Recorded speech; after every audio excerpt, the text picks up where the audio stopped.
Hey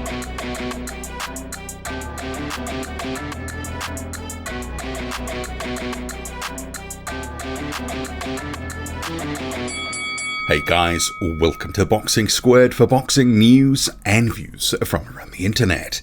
And another heavyweight news and note smash-up video today, starting with Anthony Joshua, with his promoter Eddie Hearn declaring that he wants Joshua to return with a world tour of fights, which would include locations such as London, Beijing, Australia, America, and the Middle East. Also, he's declared, and this was in comments to IFL TV, that the fight that he wants, that Joshua wants, is Dillian Whyte. And he says it's not going to happen in his first fight back, but it's a massive stadium fight next year. So I guess I'll start with this one first and then circle back to the first part. I think we always knew that Joshua Whyte, with their rivalry, it was going to happen at some point. And let's face it, for both guys, it's one of the bigger sort of fights that's available and now, but also money-wise, especially for Whyte, it's a huge option and a big bag for both. So we saw Joshua and Whyte at the back end of, 2015, Whyte getting knocked out. But they've talked in the years since about wanting a rematch. Joshua has said he wants that fight, that they could do that fight many times over because there is that natural rivalry there. So I guess we'll have to see what happens with that next year in 2023, but that would sort of suggest that Dillian Whyte may take it easy with a comeback opponent or two before a Joshua rematch. I'm not sure that he would want to mess up that sort of Joshua type money if it was to be a O2 type fight or maybe even a stadium, as Eddie Hearn suggests. But this comeback tour portion, which Eddie Hearn is talking about, so locations such as London, Beijing, Australia, America, and the Middle East, it sounds ambitious and it also sounds a little bit improbable, implausible, and a little bit pie in the sky. I think the reality is, if Joshua comes back and has one or two fights, he will be somewhere there or thereabouts back in the title mix, because you're only ever a couple of fights away, and especially when you bring money to the division, you are certainly going to be someone that guys with belts generally want to face. So I could see maybe one or two of these locations happening, but I guess off the top of my head, if we were talking about London, well, that would sound like that would be Dillian Whyte. For Beijing, well, the obvious one would be Zhang Jilei. Australia, well, they have Dempsey McKean in their stable. Perhaps that is something they're considering. America, well, who knows? There's plenty of options about, but none of them really are sort of in the Matchroom stable. And generally, they're contracted to other broadcasters and promoters. So, question mark there. And the Middle East, well, that could be any number of names. Doesn't have to be from that region. The former WBO champion Joseph Parker has admitted that being champion weighed heavy on him. So, press release issued by Queensberry on these sort of reflective statements from Joseph Parker. So we'll go through some of them. It's pretty detailed. You can go check out the fuller comments. Queensberry, the Unibet Lowdown, has some more on that. But he says, when I wasn't a father, I was doing boxing for myself. I enjoyed it, but mostly for others. I'm not sure how this sounds, but I was doing it more for my dad because it was his dream, and I was doing it more for my coach Kevin Barry, who wanted to have a heavyweight world champion. When I achieved it, I sort of wasn't the happiest. Maybe because it was for them. Now that I have my wife and kids in boxing, I'm a lot more motivated because I want to do it for myself and my immediate family. And when he was asked about, mental health struggles like Tyson Fury, he says, I think I went through the exact same thing, but I didn't look at it as mental health at the time. Now I've had more discussions about it. Maybe I did go through the same thing. I just didn't realize. I was still training and fighting, but I wasn't enjoying it. I didn't want to associate with people and didn't want to talk. I was out there doing this and that. I was still fighting, but wasn't training properly. I wasn't doing anything right because I didn't want to do it, but I was still doing it and doing it with no purpose. Now I have a purpose. Now I'm motivated. Now I'm driven. I have my wife and my kids at home who I've left. I've missed them a lot of special occasions because of this goal that I have. So I'll just cut it off there. So Joseph Parker sort of letting us in on a few of the struggles that he's had that he only really realised with a bit of time and perspective.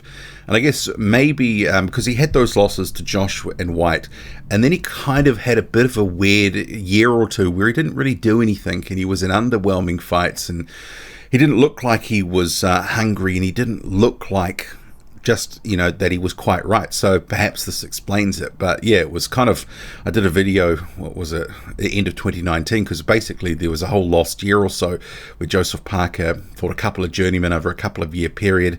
Was it Leopai and Winters? And it was just underwhelming. But of course, he's in a massive fight next with Joe Joy September the 24th, and clearly you got to be up for that. Nathan Gorman, he's been announced to return on a card on September the 17th in Bolton. So you can see here from the promo poster, so he's got a relatively high billing, but opponent TBA. And bearing in mind, September the 17th, just a few weeks away, so maybe not great that it's this late in the day with no opponent. So this probably is going to be some sort of tick-over fight and nothing more. And actually, he's been training with Hughie Fury, so getting in some good sparring. And obviously, Fury's got a fight coming up in October with Michael Hunter, so both getting some benefit from that. Dave Allen has said on social media that he's renewed his boxing license, going on to say, medical's underway tomorrow. In half-decent shape already. Give us a call if you want your favourite heavyweight's head punching in. I'm not playing around. I'm 30.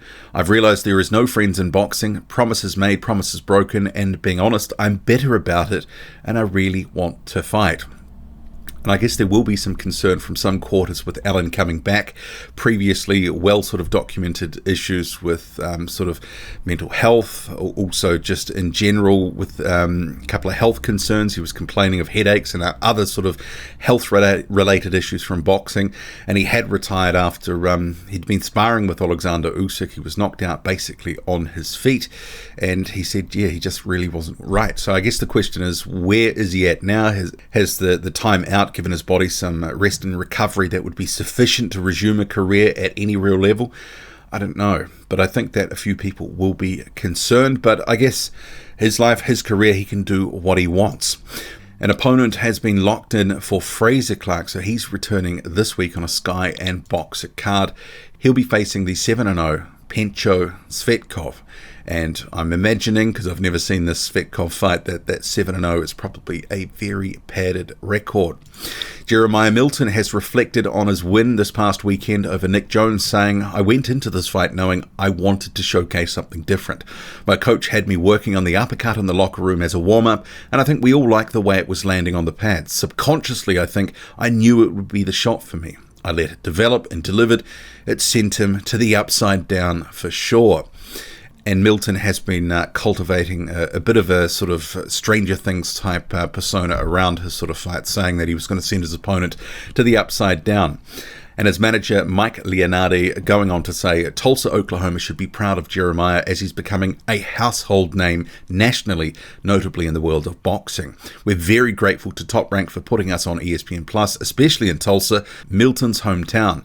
His fan base is rapidly growing, and we have big plans to close out the year.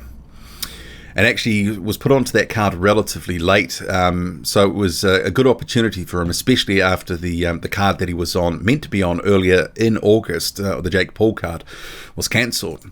Jarrell Miller out in Romania, a little bit of rage on social media saying, doing media in Romania, so shit talking pending. Respectfully, none of your with me. The one and only true Big Baby is back. And he is set to return apparently in October against Ebenezer Tete. You might remember that name from Daniel Dubois absolutely blitzing him. He looked scared to death coming out to fight Dubois. So that should be an easy win for Miller. And obviously there has been the news that Lucas Brown, Jarrell Miller has been agreed. They're just trying to determine a date and obviously which card, undercard it's going to feature on. What do you make of it all?